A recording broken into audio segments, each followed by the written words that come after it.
In this video, I'm going to show you how to use the guide and the related tools in the toolkit.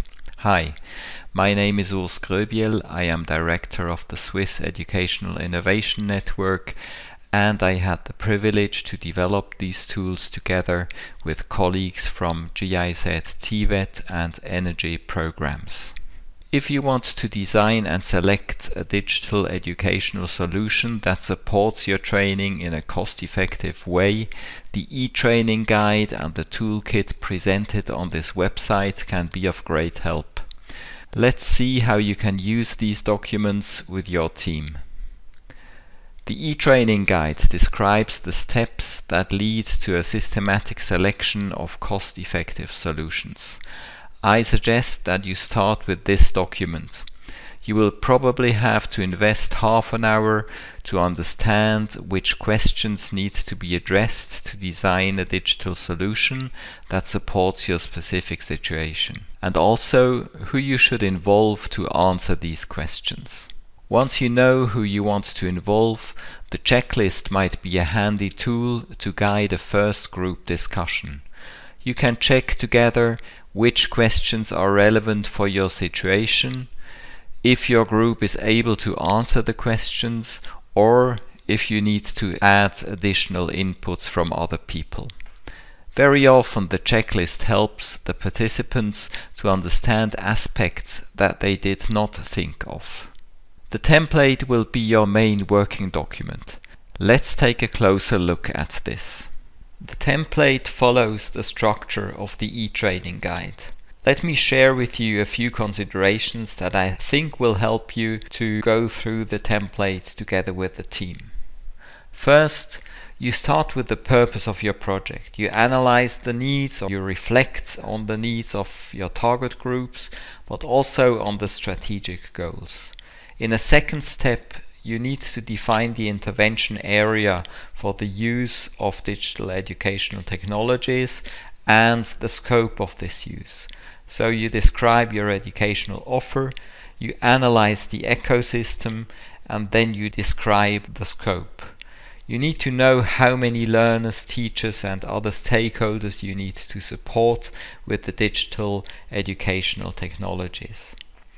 To analyze the ecosystem, you find a helpful overview in the Appendix A. I quickly jump to this part of the document, and here you see that it's important to consider not only learners and teachers and maybe business coaches, but several other stakeholders which might be involved in your project.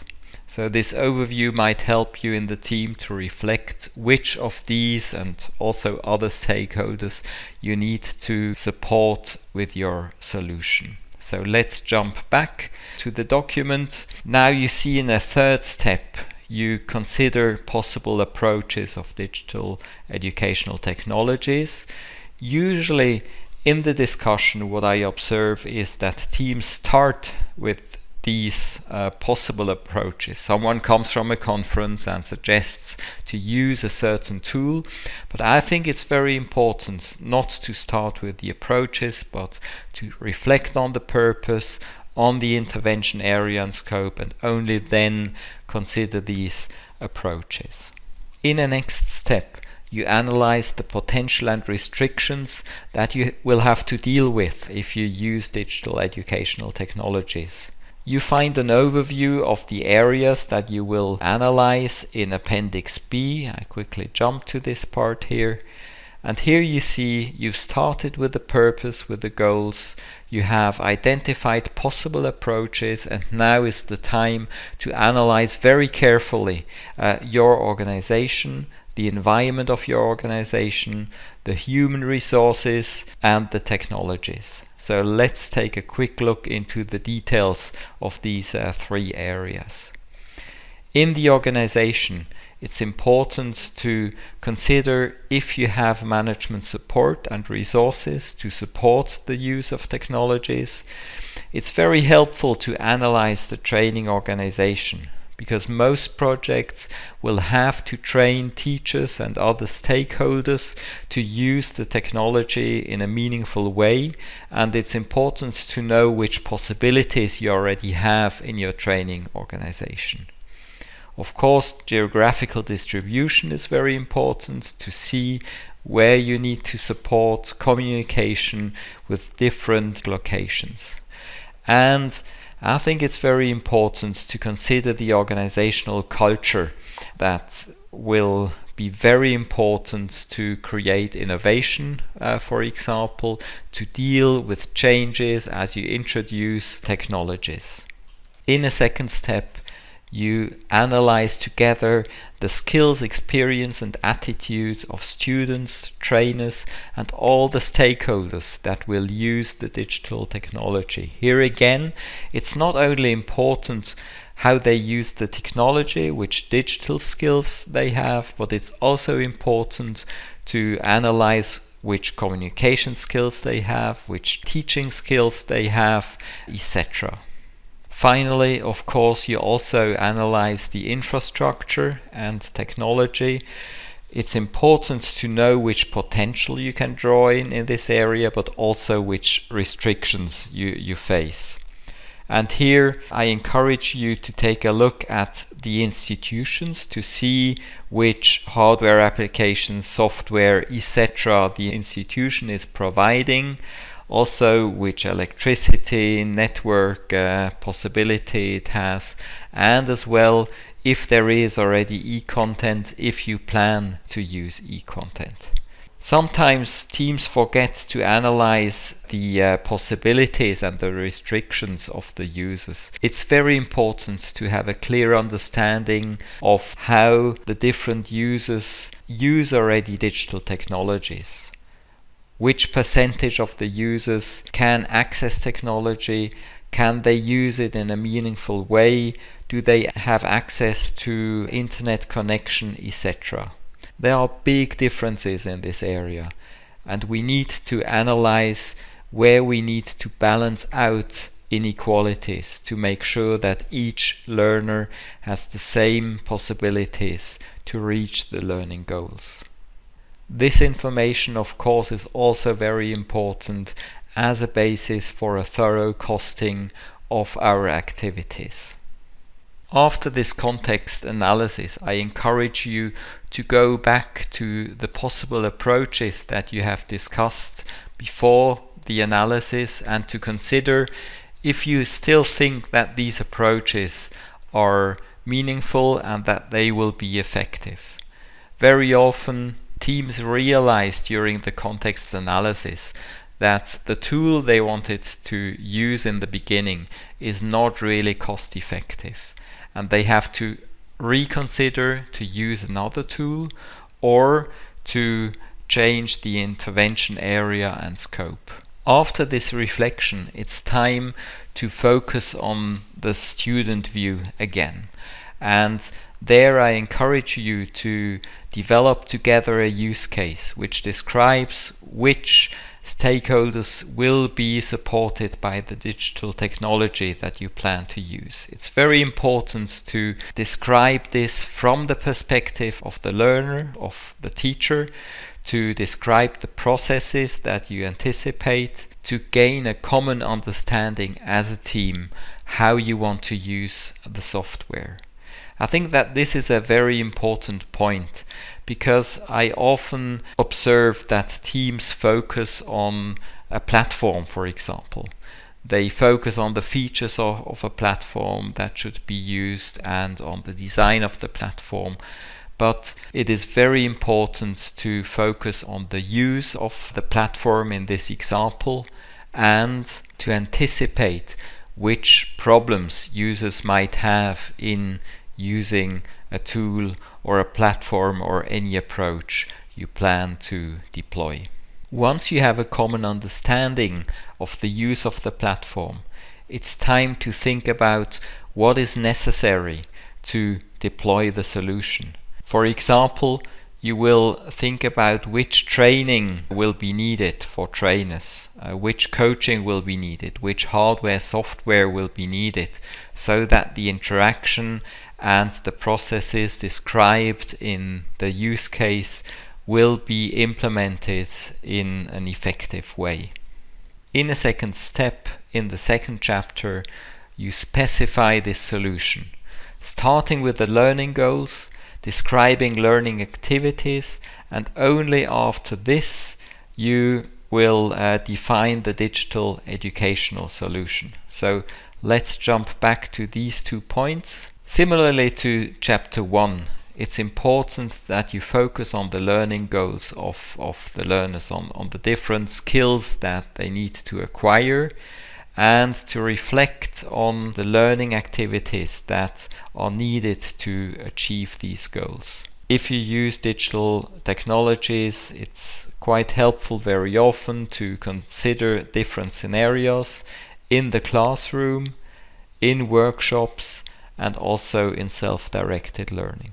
In the toolkit, and also as a screenshot in the Appendix C, you find the ICT for TVET landscape, which might help you as a team to discuss the several options. I can't describe this landscape in detail, but what you see here is that the learning goals are defined, cognitive learning goals in this case, and then the forms of interaction that digital technologies can support.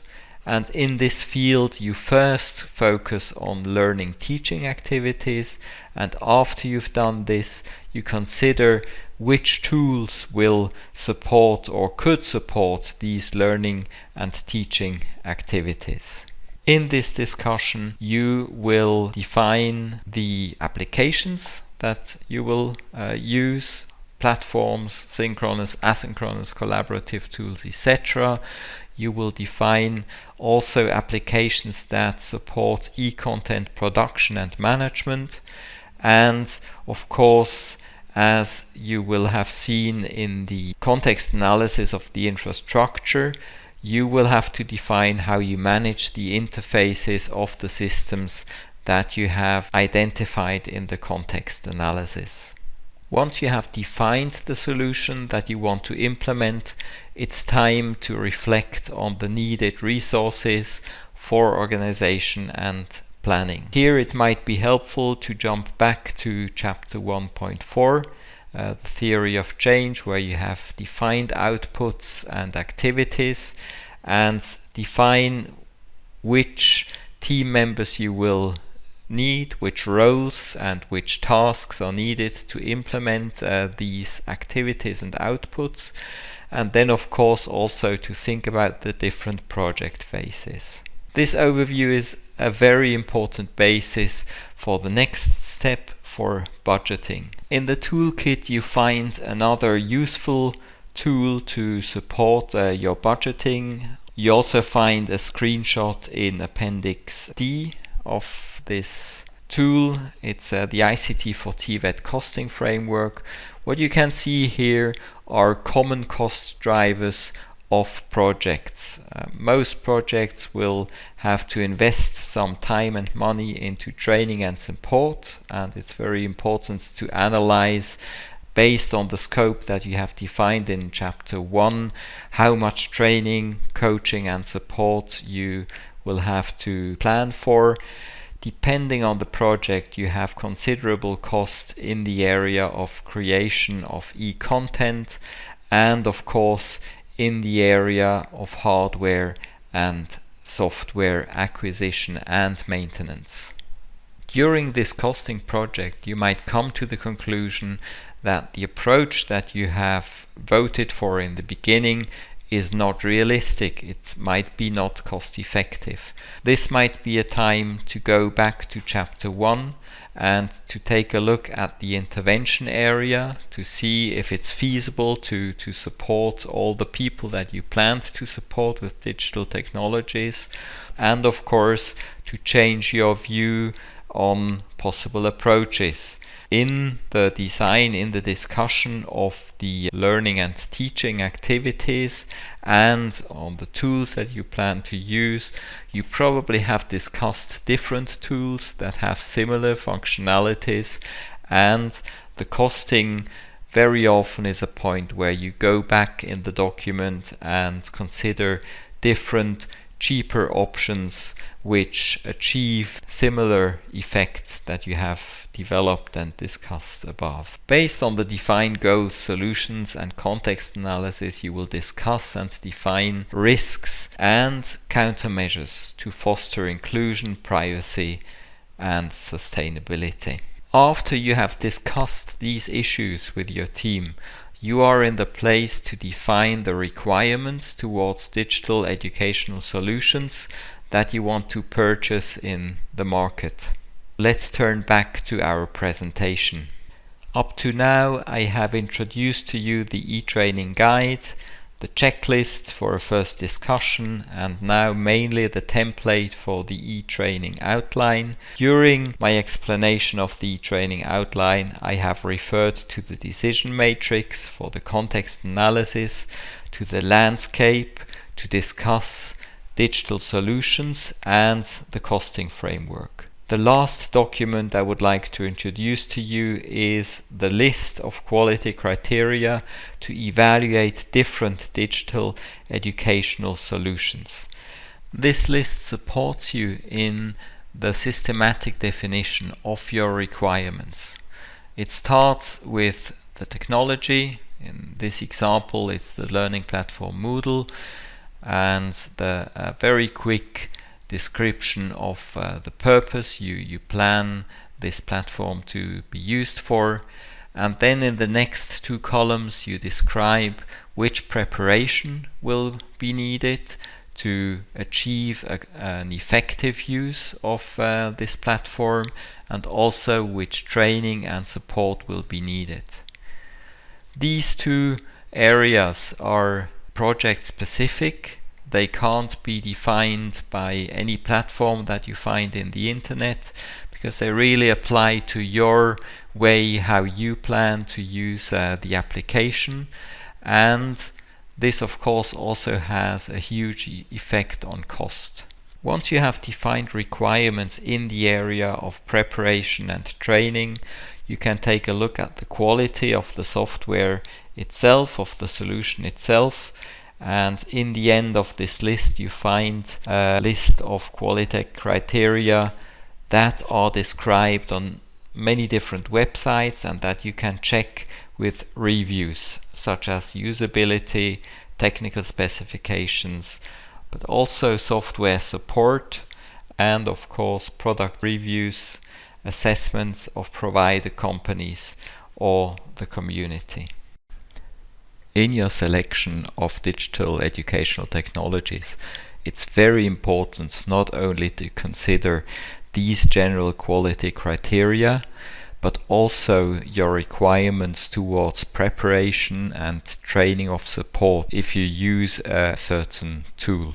Once you have checked these three areas, preparation, training support, general quality criteria, you have a fair judgment which solution that you consider helps you best to achieve an effective support of learning and teaching. You will compare these results, of course, with the cost which you have developed with the costing framework.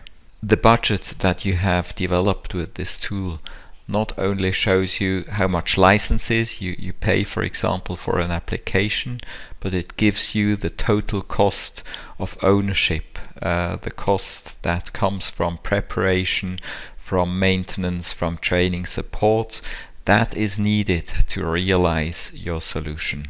With this last column of estimated cost, you have a comprehensive basis for the selection of digital educational technologies that support your learning and teaching in a cost-effective way.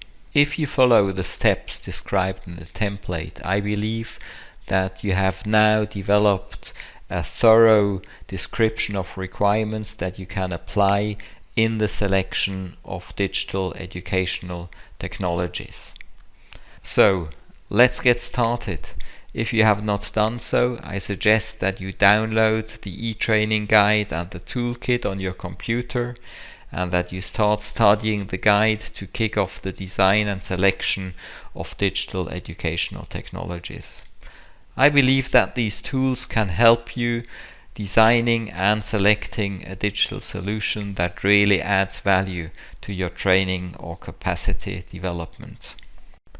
I hope that this short tutorial has helped you to understand how you can use the e-training guide and the toolkit effectively with your team. If you have any questions or comments, please contact us. We wish you an inspiring and successful discussion in your team. Thanks for watching.